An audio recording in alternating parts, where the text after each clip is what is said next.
महाराष्ट्रामध्ये ज्या पद्धतीनं संस्था आहेत, ज्या काही बँका असतील, त्या बँकांमध्ये मराठीच्या बाबतीमध्ये जो काही निर्णय घेतला जातो किंवा तिथं जे काही गोष्टी घडत आहेत त्याचा प्रतिबंध कसा करायचा या संदर्भामध्ये राजसाहेबांनी काही सूचना आम्हाला केलेल्या आहेत। या संदर्भात मी स्वतः मुख्यमंत्री महोदय देवेंद्रजी फडणवीस साहेबांशी बोलेन, माननीय एकनाथ शिंदे साहेबांशी बोलेन आणि त्याच्यामध्ये काय सुधारणा करता येतील यासाठी आपण नक्की प्रयत्न करू। मुद्दा हाच होता की अनेक भाषा या महाराष्ट्रामध्ये बोलल्या जातात, अनेक राज्यातली लोक महाराष्ट्रामध्ये आलेली आहेत, त्यांचा आम्हाला देखील आदर आहे, त्यांना देखील आदर आहे, सगळ्या भाषांचा त्यांना आदर आहे। परंतु एक महत्वाची गोष्ट अशी आहे की ज्या पद्धतीनं मराठी भाषिकांवर काही ठिकाणी अन्याय केला जातोय, दादागिरी केली जाते, त्याच्यातनं काहीतरी मार्ग काढला पाहिजे आणि त्याला कायदेशीर वलय असलं पाहिजे असं राजसाहेबांचं मत आहे आणि त्या संदर्भात त्यांनी मला या ठिकाणी बोलवलं होतं। त्यांच्याबरोबर मराठी भाषेसंदर्भात जी काही चर्चा झालेली आहे ती मी मुख्यमंत्री आणि दोन्ही उपमुख्यमंत्र्यांच्या कानावर घालणार आहे। ज्या प्रकारे खळकटक या बँकेमध्ये करण्याचं याला समर्थन आहे का? हे खळकटॅकवर काही चर्चा झाली नाही। चर्चा जी झाली ती आणि वस्तुस्थिती आहे की महाराष्ट्रामध्ये जी व्यक्ती राहते त्याला मराठी आलं पाहिजे, मराठीचा त्यांनी सन्मान केला पाहिजे। बाकीच्या भाषांबद्दल नक्कीच आदर आहे, त्याचा कुठेही अनादर आम्ही केलेला नाही आणि कोणी करत नाही। जे बाकीचे लोक महाराष्ट्रामध्ये राहतात, परराज्यातील राहतात, त्याचा त्यांना देखील आपण सन्मान देतो, पण माझ्या भाषेचा सन्मान हा कायमस्वरूपी टिकला पाहिजे हीच भूमिका माननीय राजसाहेबांची आणि तीच भूमिका शासनाची। औद्योगिक क्षेत्रामध्ये मराठी भाषेचं धोरण आणू हे तुम्ही काल म्हणाला होता, त्या संदर्भात काही चर्चा झाली का? नाही, औद्योगिक क्षेत्रामध्ये मराठी भाषेचं धोरण आणू असं मी कुठेही स्टेटमेंट दिलेलं नाही। मी असं सांगितलं की औद्योगिक क्षेत्रामध्ये देखील मराठीचा वापर अतिशय चांगल्या पद्धतीनं झाला पाहिजे, कारण ज्यावेळी आता जपानीज कंपनी आहे, इंटरनॅशनल लेवलची कंपनी आता ऑरिकमध्ये काम करते, तर मी त्या जपानच्या माणसाला असं कसं सांगू शकतो की तू जी FDI इथं आणलेली आहेस किंवा परकीय गुंतवणूक आणलेली आहेस ती मराठीचा सन्मान असला पाहिजे माझा, तर त्यांना देखील आग्रह राहील की त्यांनी मराठी शिकलं पाहिजे। पण अशा गोष्टीवर सक्ती करणं योग्य नाही। महाराष्ट्रामध्ये ज्या बँका आहेत ज्यांचा डायलॉग कायमस्वरूपी सर्वसामान्य मराठी माणसाशी होत असतो, ज्या काही संस्था आहेत ज्यांचा डायलॉग कायम सर्वसामान्य मराठी माणसाचे होत असतो, जे व्यवहार आहेत ते मराठीमध्ये झाले पाहिजेत ही आमची भूमिका आहे आणि याच्यासाठी मी पुढच्या 8 ते 10 दिवसामध्ये पोलीस विभाग आणि जिल्हाधिकारी महाराष्ट्रातले यांची एक बैठक देखील घेणार आहे, कारण मराठी भाषेच्या संवर्धनासाठी एक समिती गठीत केलेली आहे, त्याचे अध्यक्ष जिल्ह्याचे जिल्हाधिकारी आहेत आणि त्या समितीचे सदस्य हे पोलीस अधीक्षक आहेत। त्याच्यामुळे या सगळ्या समित्यांची बैठक घेऊन मराठीच्या बाबतीमध्ये जर कोण उलट सुलट करत असेल तर त्यांच्यावर काय कारवाई करायची ही भूमिका त्या बैठकीमध्ये आम्ही घेऊ। वारंवार तुम्ही राज ठाकरेंच्या मारामारीचे प्रसंग झाले आणि त्यानंतर मुख्यमंत्र्यांनी काल प्रतिक्रिया दिली की कायदा हातात घेतला तर कायदेशीर देखील कारवाई केली जाईल, अशा पद्धतीचा इशारा देखील दिला। शेवटी मला असं वाटतं की हा इशारा नाही, ही सूचना असू शकते की ज्यावेळी एखादा गुन्हेगार गुन्हा करतो किंवा अशा आंदोलनामधनं गुन्हे घडतात तर त्याच्यावर देखील कायद्यामध्ये तरतूद केलेली आहे की FIR दाखल करायची, त्या संदर्भात ते बोललेले आहेत।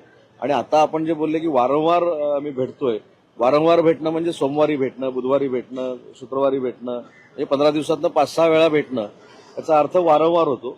मी दुसऱ्यांदा भेटतोय आणि दुसऱ्यांदा भेटतानाही मागच्या वेळी देखील सांगितलं होतं की मराठी विश्व संमेलनाला एका साध्या निमंत्रणावर राजसाहेब उपस्थित होते, त्यांचे आभार मानायला मी आलो होतो आणि आज मराठी भाषेच्या संदर्भामध्ये ज्या अपेक्षा त्यांच्या आहेत, जे त्यांनी भाषणामध्ये व्यक्त केलेल्या होत्या, त्याची चर्चा करण्यासाठी मला त्यांनी बोलवलं होतं आणि मी त्यांच्याकडे आलो होतो। काही राजकीय बँकांमध्ये जाऊन त्यांचे जे कर्मचारी आहेत निवेदनं देतात, बँकेतले कर्मचारी जे आहेत ते धास्तावलेले आहेत, त्यामुळे सुरक्षा पुरवावी अशा पद्धतीचं पत्र देखील मला आपल्या माध्यमातून एक सांगायचं आहे की घाबरण्याचं काहीच कारण नाही। शेवटी बँका देखील आपल्याला आवश्यक आहेत, ज्या परराज्यातल्या असतील, इव्हन परदेशातल्या काही बँका आहेत त्या देखील आपल्याला आवश्यक आहेत। मुद्दा आहे मराठी बोलण्याचा आणि मराठी भाषेवर अन्याय न करण्याचा, आणि मराठी भाषिक जर बोलत असेल तर त्याचं खच्चीकरण करणे हा जो काही ठिकाणी प्रकार घडला त्या संदर्भातले हे विषय आहेत। त्याच्यामुळे बँकांच्या अधिकाऱ्यांनी घाबरावं किंवा घाबरून काही काम करावं अशा मताचे आम्ही नाहीत। आम्ही चांगल्या गोष्टीमध्ये बँकांच्या सगळ्या अधिकाऱ्यांसोबत शासन म्हणून नक्की आहोत। कृषी मंत्री माणिकराव कोकाटे यांनी एक वक्तव्य केले, ते म्हणजे 5-10 वर्ष तुम्ही कर्जमाफीसाठी थांबता आणि कर्जमाफी मिळाल्यानंतर लग्न आणि साखर पुढे करता, अशा प्रकारचं वक्तव्य जे आहे ते कृषी मंत्र्यांनी केलं। कृषी मंत्र्यांनी नक्की काय वक्तव्य केलंय मी ऐकलेलं नाही, परंतु शेतकरी हा आमचा राज्य शासनाचा एक अविभाज्य घटक आहे।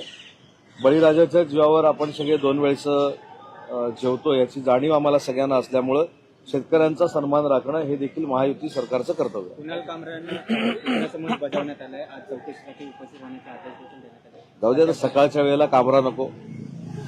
आपण कामरा करून त्याला इतका पात्रतेपेक्षा जास्त मोठा केलाय. कामरावर जी काही कारवाई करायची ती पोलीस करतील.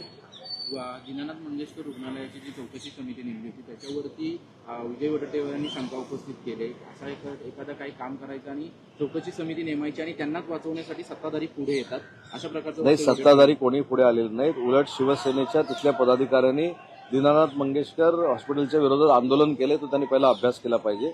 ही घटना जी घडलेली आहे त्याचा कुठचाही अहवाल जरी इंटरनल समितीनं आणला असेल तर त्याची पूर्ण चौकशी करू अशी भूमिका मुख्यमंत्री मोदयांनी घेतलेली आहे. आणि मुख्यमंत्री मोदयांनी काल स्पष्ट सांगितलंय, माननीय एकनाथ शिंदे साहेबांनी देखील यवतमाळच्या प्रेस कॉन्फरन्समध्ये स्पष्ट सांगितलंय की तिथं ज्या पद्धतीनं प्रकार घडलेला आहे तो जर पुराव्यानिशी सिद्ध झाला तर कोणालाही त्याच्यामध्ये वाचवलं जाणार नाही. फार मोठी कारवाई या बाबतीमध्ये केली जाईल ही शासन म्हणून आमची भूमिका आहे. शिवसेनेमध्ये प्रवेश करताय. चंद्रकांत खैरे अस्वस्थ दिसत आहेत किंवा चंद्रकांत खैरे कांदे वाद पाहायला मिळतोय. चंद्रकांत खैरेंची काही बोलणं वगैरे झालं? तर दोघांमधल्या वादामध्ये एखादा जर कोण अस्वस्थ असेल तर तो शिंदे साहेबांना भेटेल. तुम्ही काही संपर्क करता? म्हणजे तुम्ही एकाबद्दलच विचारलं, मी दोघांबद्दल कधीही दोघेही असू शकतात अस्वस्थ. तर दोघांपैकी कोण अस्वस्थ आहे तर शिंदे साहेबांना भेटतील. तुमच्याशी काही चर्चा झाली? नाही, माझ्याशी चर्चा नाही. मी असं म्हटलं, मी प्रश्नाचं उत्तर देताना असं म्हटलं की एकच अस्वस्थ आहे असं होऊ शकत नाही, दोघंही कदाचित असू शकतात. आणि असे अनेक अस्वस्थ हे आजही शिंदे साहेबांच्या संपर्कात आहे. आणि मी सांगितलेला माजी आमदारांचा आकडा हा 5 जणांचा पूर्ण झालाय, अजून 6 लोक वेटिंगमध्ये आहेत. त्याची देखील प्रक्रिया आणि प्रोसेस भविष्यामध्ये सुरू होईल. लोक विधेयकावरून ज्या पद्धतीने अरविंद सावंत यांनी हिरवं जॅकेट घातलं होतं त्यावेळेस श्रीकांत शिंदे यांनी टीका केली होती. परत टीका करत असताना त्याला उत्तर देताना आदित्य ठाकरे म्हणतात की 22 लोकांना मी उत्तर देत नाही, त्यांना आमच्यात महत्व नव्हतं आणि आताही श्रीकांत शिंदेना महत्व देत नाही. मला असं वाटतं की श्रीकांत शिंदेचं सभागृहामध्ये झालेलं, लोकसभेच्या सभागृहामध्ये झालेलं भाषण यांनी बघितलेलं नसावं.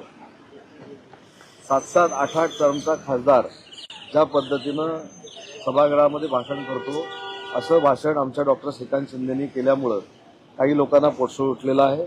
कशा पद्धतीनं अभ्यासू भाषण तरुण खासदार करू शकतात हे श्रीकांत शिंदे साहेबांनी पूर्ण देशाला दाखवून दिलेलं आहे.